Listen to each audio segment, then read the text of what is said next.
তাহলে দেখলেন আমরা ল্যাঙ্গুয়েজ থেকে আজকে সিলেবুলের সমস্ত অংশগুলো এই বোর্ডে লিখলাম।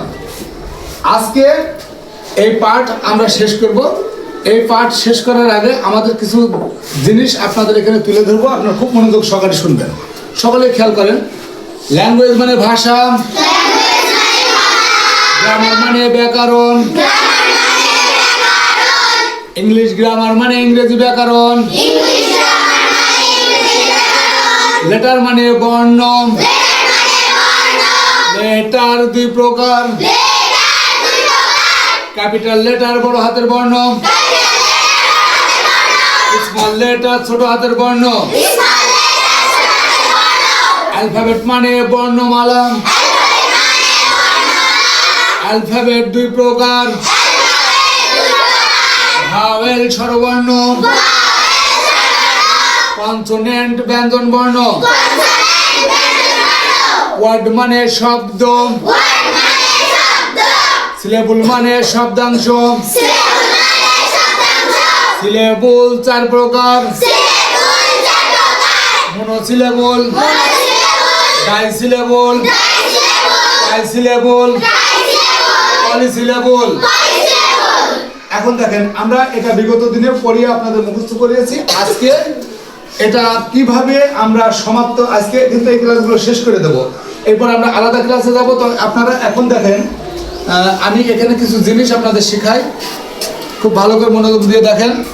দেখেন এই ল্যাঙ্গুয়েজ থেকে শুরু করে এই পর্যন্ত আমরা যা শেখালাম, একটা আর একটার সাথে কিন্তু ওতপ্রোতভাবে জড়িত, একদম ওতপ্রোতভাবে জড়িত। আপনারা সবাই খেয়াল করে দেখবেন যে ল্যাঙ্গুয়েজ মানে ভাষা। আমরা যখন গ্রামার কাকে বলে পড়াবো তখন কিন্তু দেখেন, তখন আপনারা পড়বেন যে পুস্তক পাঠ করিলে ভাষা শুদ্ধ রূপে লিখিতে বলিতে ও পড়িতে পারা যায়। তাহলে দেখেন গ্রামারের ক্ষেত্রে আমরা যখনই বলছি যে পুস্তক পাঠ করিলে ভাষা, তাই না? তাহলে দেখেন গ্রামার সাথে ভাষার একটা সম্পর্ক তৈরি হয়ে গেছে। এখন দেখেন লেটার মানে বর্ণ। লেটার কাকে বলে? ধ্বনি লিখিবার সাংকেতিক চিহ্নকে লেটার বলে। যেমন ধ্বনিটা কি? যেমন আমরা মনে করেন হেন, হেন কি একটা মুরগি। এই হেনটা লিখতে দেয়, অর্থাৎ এই ধ্বনিটা লিখতে দেয় আমরা প্রত্যেকটি সাংকেতিক চিহ্নটাই হলো বর্ণ। তাই দেখেন এখানে আমাদের বর্ণের সাথে আমাদের এখানে বর্ণ কিন্তু কাজে লেগে গেল। এখানে কিন্তু ক্যাপিটাল লেটার, স্মল লেটার। দেখেন আমরা প্রথমটা লিখেছি কিন্তু ক্যাপিটাল লেটার, তারপরে কিন্তু লিখেছি স্মল লেটার। তাই দেখেন একটার সাথে আর একটা কতটুকু সম্পর্ক, মানে প্রত্যেকের সাথে সম্পৃক্ত। এবার দেখেন অ্যালফাবেট মানে কি? বর্ণমালা।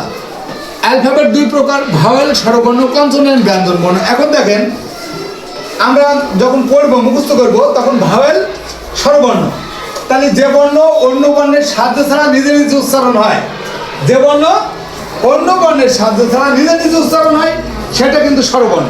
তাহলে যেমন কেমন নিজে নিজে দেখেন, এ ই আই ও ইউ। আমরা ভাওয়েল তো পাঁচটি নাকি? ভাওয়েল পাঁচটি। এই পাঁচটি কিন্তু কারোর সহযোগিতা নেয় না, ওরা নিজেদের মতন উচ্চারণ হয়। আর কনসোনেন্ট যখন আমরা করব তখন কিন্তু ভাওয়েল ছাড়া উচ্চারণ হবে না। কেন? বি, এই বি বলতে যাই আমাদের কি চলে আসছে? ই চলে আসছে। বি বলতে যাই ই চলে আসছে। এবার এফ, দেখেন এফ উচ্চারণ করতে এ চলে আসছে, আসছে না? তাহলে ওরা কিন্তু দেখেন এই বাকি 21টি যে কনসোনেন্ট আমাদের আছে, এই 21টি কিন্তু আমাদের কি এই ভাওয়েল ছাড়া কিন্তু স্বরবর্ণ হতে পারছে না। তাই দেখেন এই বর্ণগুলো তাহলে একটা কিন্তু আরেকটার সাথে কি জড়িত হচ্ছে? জড়িত হচ্ছে। এবার দেখেন আমরা সিলেবুল যখন পড়াবো, যেমন আপনাদের একটা পড়ার কাছে সর্বপ্রথমে আছে কিন্তু কি আছে? Good morning student. দেখেন আমরা গুড আমরা বলেছি যেটা একবারে উচ্চারণ হয়, যেটা একবার উচ্চারণ হবে, অ্যান্ড একবার উচ্চারণ, হেড একবার উচ্চারণ, ব্যাট একবার উচ্চারণ হয়ে যাচ্ছে। তাহলে এই জাতীয় শব্দগুলো আমরা এক বাক্যে বলবো কোন সিলেবল? মনোসিলেবল। আরো জোরে বলেন, কি বলবো? মনোসিলেবল। আর যখন আমরা একটি শব্দ যেমন মর্নিং, মর্নিং, তার কয়বার উচ্চারণ হচ্ছে? কয়বার উচ্চারণ হচ্ছে? দুইবার। তাহলে দেখেন মনোসিলেবল যখনই দুইবারে উচ্চারণ হচ্ছে তখনই আমরা এটাকে বলবো ডাই সিলেবল। এটা কিন্তু মর, আমরা যদি মর পর্যন্ত থাকতো তাহলে পরে কি বলা হতো মনোসিলেবল। আর যখনই দুইবার উচ্চারণ নিং হয়ে গেছে মর্নিং, তখনই কিন্তু আমরা এটা ডাই সিলেবল বলবো। ইস টু ডেন্ট কয়বার উচ্চারণ হচ্ছে? এখন দেখেন তাহলে এটাকে আমরা কি সিলেবল বলবো? ট্রাই সিলেবল বলবো। এখন এই মনে করেন যে ইন, আমরা একটা শব্দ লিখবো এখানে, মনে করেন ইন্ট্রোডাকশন, ইন্ট্রোডাকশন কয়বার উচ্চারণ হচ্ছে? চারবার উচ্চারণ হচ্ছে। কয়বার উচ্চারণ হচ্ছে? চারবার উচ্চারণ হচ্ছে। তার চারবারে যখন উচ্চারণ হচ্ছে তখন এটাকে আমরা কি বলবো? পলিসিলেবল। তখন এটাকে আমরা কি বলবো? পলিসিলেবল। তাহলে দেখেন আমরা যদি 4 বার 5 বার 6 বার উচ্চারণ হয় সেটাও কিন্তু পলিসিলেবল। 4 থেকে 4-এর অধিকবার পর্যন্ত পলিসিলেবল। আর একবার উচ্চারণ হবে সেটা হচ্ছে মনোসিলেবল, 2 বার হলে সেটা হচ্ছে ডাইসিলেবল, 3 বার হলে ট্রাইসিলেবল। আর যখন 4 থেকে 4-এর অধিকবার হবে তখন সেটা কি হবে?